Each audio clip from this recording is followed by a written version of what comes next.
kamu pernah merasa hidupmu gak ada harapan, coba bayangin ini. Sebuah negara kecil tanpa sumber daya alam, penuh konflik, dan tiba-tiba harus berdiri sendiri.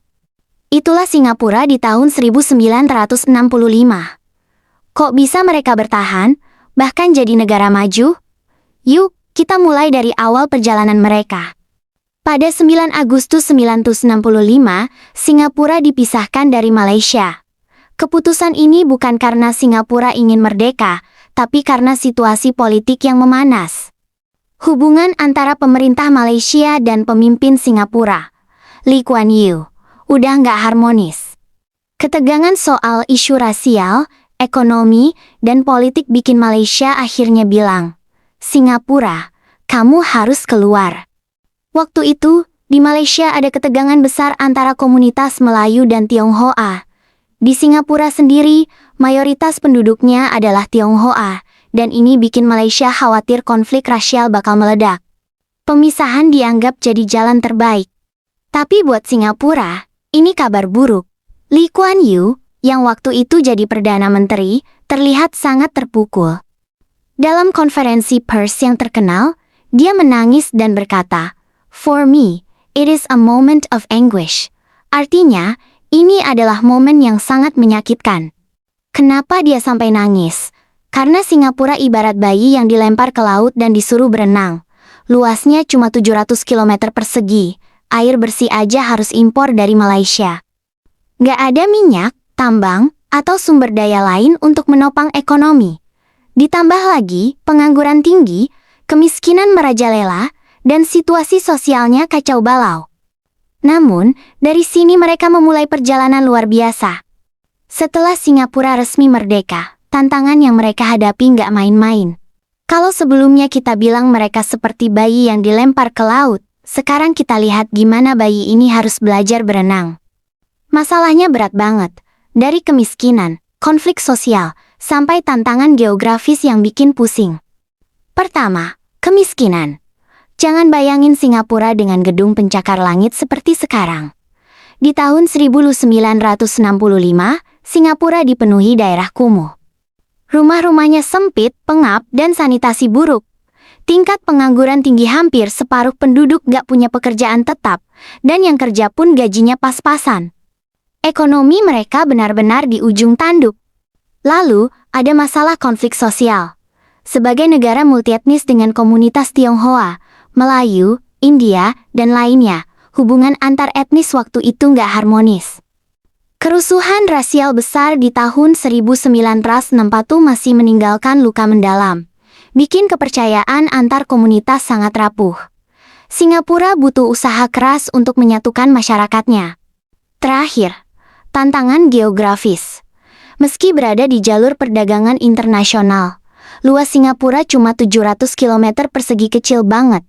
Tanah pertanian hampir nggak ada, sumber daya alam nihil. Bahkan, untuk air bersih saja mereka harus impor dari Malaysia. Singapura benar-benar seperti anak kos yang hidupnya bergantung pada bantuan orang lain. Namun, dari keterbatasan ini, mereka perlahan bangkit. Begitu merdeka, Lee Kuan Yew langsung sadar satu hal penting. Singapura butuh investasi besar-besaran untuk menciptakan lapangan kerja. Tapi siapa yang mau investasi di negara kecil penuh masalah?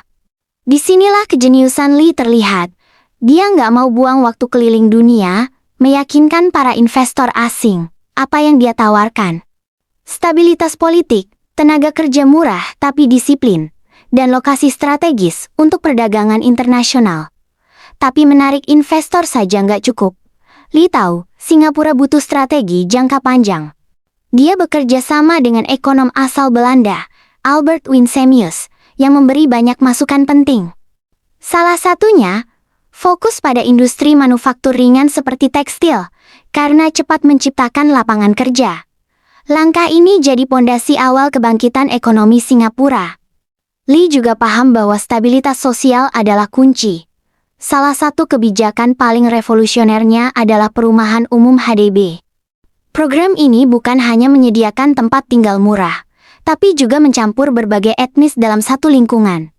Tujuannya, bukan sekadar hidup berdampingan, tapi membangun pemahaman antar komunitas.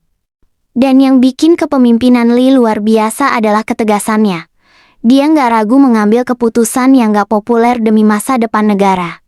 Salah satu contohnya adalah sikap keras terhadap korupsi.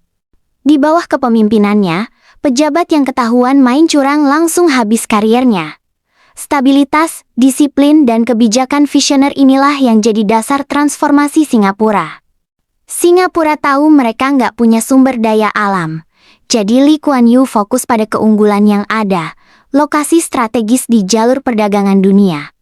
Mereka membangun pelabuhan modern yang menjadi salah satu paling efisien di dunia, menjadikan Singapura hub logistik penting. Langkah berikutnya adalah menarik perusahaan multinasional.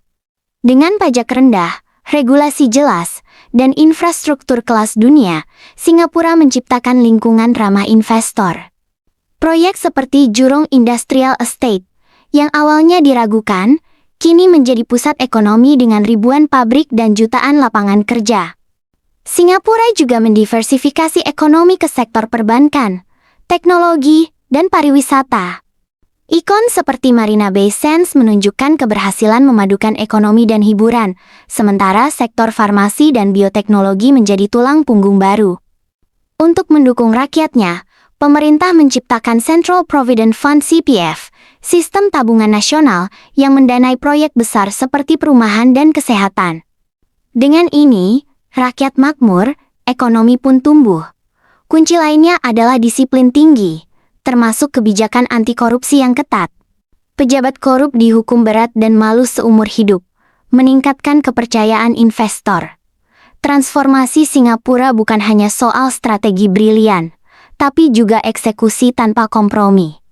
Dengan visi jelas dan kerja keras, negara kecil ini membuktikan bahwa keterbatasan bukan penghalang untuk menjadi raksasa ekonomi. Singapura dan transformasi melalui pendidikan. Lee Kuan Yew memahami bahwa rakyat adalah sumber daya utama Singapura. Maka, langkah awalnya adalah merombak total sistem pendidikan. Bahasa Inggris dijadikan bahasa pengantar utama di sekolah untuk menghubungkan generasi muda dengan dunia internasional, tanpa melupakan akar budaya. Bahasa ibu seperti Mandarin, Melayu, dan Tamil tetap diajarkan untuk menjaga identitas multietnis. Kurikulum pendidikan difokuskan pada sains, teknologi, teknik, dan matematika STEM karena ini adalah keterampilan yang paling dibutuhkan secara global. Para siswa tidak hanya diajarkan teori, tetapi juga bagaimana memecahkan masalah nyata, menjadikan tenaga kerja Singapura salah satu yang paling kompetitif di dunia. Tak berhenti di pendidikan formal, Singapura berinvestasi besar dalam pelatihan dan pengembangan keterampilan. Lewat program seperti Skills Future, warga diberi dana untuk belajar keterampilan baru sesuai kebutuhan zaman, dari coding hingga logistik. Langkah jenius lainnya adalah menarik talenta global. Kebijakan ramah bagi profesional dan investor asing membuat Singapura menjadi magnet bagi para ahli internasional. Mereka bukan hanya bekerja di sana, tetapi juga berbagi ilmu, menciptakan ekosistem kolaborasi yang luar biasa. Hasilnya, Singapura kini memiliki tenaga kerja yang terampil dan inovatif. Negara ini memimpin di bidang teknologi, keuangan, dan riset medis. Startup besar seperti Grab dan Sea Group lahir dari ekosistem mendukung yang dibangun di Singapura. Semua berawal dari visi besar Singapura untuk menjadikan teknologi inti dari setiap aspek kehidupan. Dengan peluncuran Smart Nation Initiative pada 2014, pemerintah memulai langkah ambisius untuk mengintegrasikan teknologi di berbagai sektor, mulai dari transportasi hingga keamanan. Di sektor transportasi, Singapura menggunakan sensor canggih pada lampu lalu lintas yang dapat menyesuaikan durasi lampu hijau berdasarkan kepadatan kendaraan. Hasilnya, macet jadi jarang terjadi. Transportasi umum seperti MRT dan bus juga dilengkapi teknologi pelacakan real-time, sehingga warga bisa mengetahui jadwal keberangkatan dengan presisi. Di bidang kesehatan, ada Health Hub, sebuah platform digital yang memungkinkan warga mengakses rekam medis, jadwal vaksinasi, hingga tips kesehatan. Semua informasi ini disimpan di satu tempat, memudahkan akses tanpa perlu membawa dokumen fisik. Dalam hal keamanan, Singapura memanfaatkan kamera CCTV dengan teknologi pengenalan wajah untuk memantau area publik. Meskipun terdengar futuristik, langkah ini terbukti efektif menjaga tingkat kejahatan tetap rendah. Singapura juga berinovasi di sektor lingkungan. Gedung-gedung pintar di sana dirancang untuk mengatur penggunaan listrik dan air secara otomatis. Selain itu, Newater, program daur ulang air limbah, menjadi air minum, menunjukkan komitmen Singapura terhadap keberlanjutan. Namun, teknologi canggih ini hanya bisa berfungsi maksimal jika masyarakatnya siap menerima perubahan. Oleh karena itu, pemerintah terus berinvestasi dalam pendidikan dan pelatihan untuk memastikan warga melek teknologi dan dapat memanfaatkan fasilitas ini dengan optimal.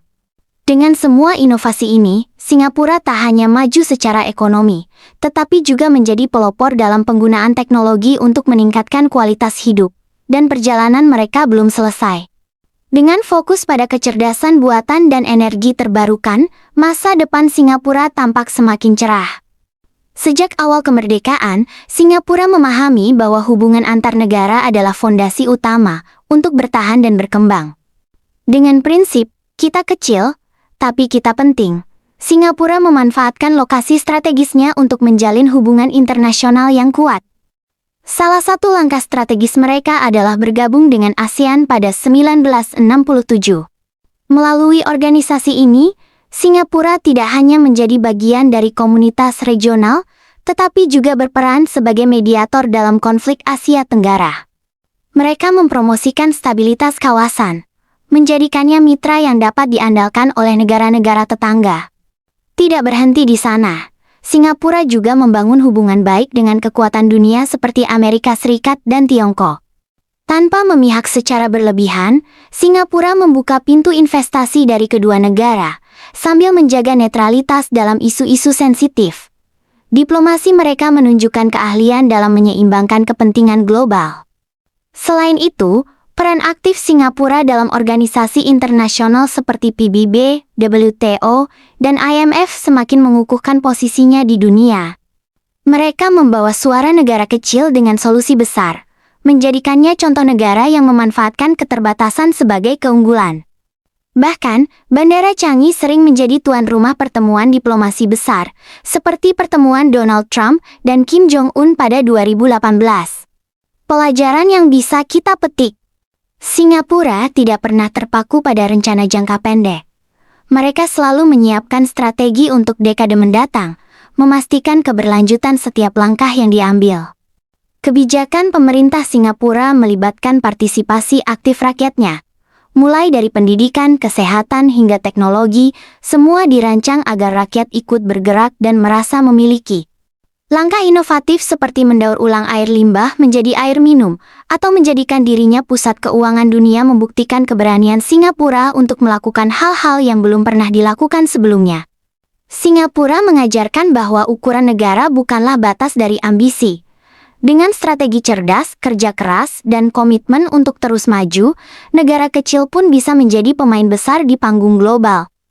Dari cerita ini, menurut kamu, pelajaran mana yang paling relevan untuk diterapkan di negara kita? Tulis pendapatmu di kolom komentar. Jangan lupa klik like, subscribe, dan nyalakan lonceng untuk cerita inspiratif lainnya di channel ini.